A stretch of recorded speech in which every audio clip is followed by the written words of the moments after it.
Bismillahirrahmanirrahim. Assalamualaikum warahmatullahi wabarakatuh. Bertemu lagi dengan saya Ian Surono dalam pengenalan tes potensi skolastik TPS di dalam UTBK SBMPTN. Oke, TPS mengukur kemampuan kognitif, yaitu kemampuan penalaran dan pemahaman umum yang penting untuk keberhasilan di sekolah formal, khususnya perguruan tinggi. Tes potensi skolastik terdiri dari 1. Kemampuan penalaran umum, 2. Pengetahuan kuantitatif, 3. Pengetahuan dan pemahaman umum, 4. Kemampuan memahami bacaan dan menulis. Kemampuan penalaran umum yaitu kemampuan logika, kemampuan analog, dan kemampuan verbal. Contohnya gergaji kayu ini identik dengan apa? Gergaji fungsinya dan kayu, sehingga ini identik dengan gunting dan kertas. Kemampuan kuantitatif, kemampuan numerik, kemampuan deret, dan kemampuan geometri.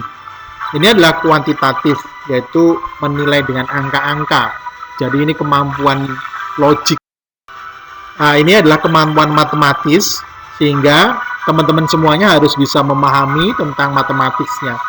Jadi ada urutan secara aljabarnya, geometri, dan lain sebagainya.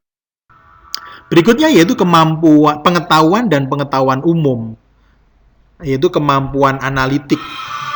Nah, ini kemampuan analitik, jadi menganalisis. Sebagai contoh, yaitu ini hampir mirip dengan yang tadi, piramid, titik-titik sama dengan titik-titik arca.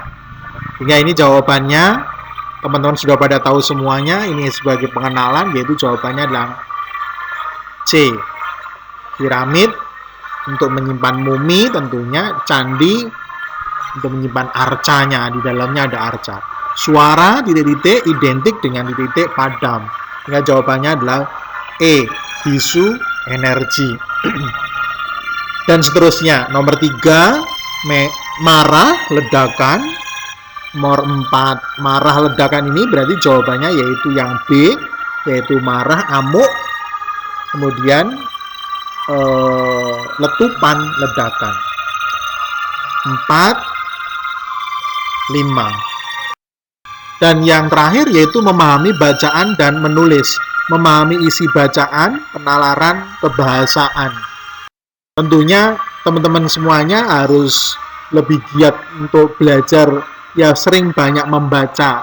Sehingga ini sebagai contohnya ada sebuah bacaan, sedemikian rupa bacaannya seperti itu, Anda bisa cermati. Nah, model seperti ini adalah model kombinatorik. Maka triknya sangat mudah, yaitu tinggal Anda harus membuat sebuah tabelisasi. Jadi secara matriknya Anda harus bikin, kalau misalkan ini dikombinasikan dari hari Senin hingga sampai hari Minggu, apa saja keahliannya si Antol, si Hasan maupun Rudi dan sebagainya. Maka Anda harus bisa mana sifat-sifat seperti ini adalah model-model kombinatorik. Itu contohnya untuk kemampuan-kemampuan kebahasaan. Nah, ini sebagai contoh, ini contoh sertifikat UTBK tahun 2009. Di dalam nilai TPS-nya di situ sudah diterapkan ada kemampuan penalaran umum, ada pengetahuan kuantitatif, pengetahuan dan pemahaman umum, kemampuan memahami bacaan dan menulis. Oke, demikian pengenalan terhadap tes potensi skolastik. Semoga bermanfaat, tetap semangat. Billahi taufik wal hidayah. Wassalamualaikum warahmatullahi wabarakatuh.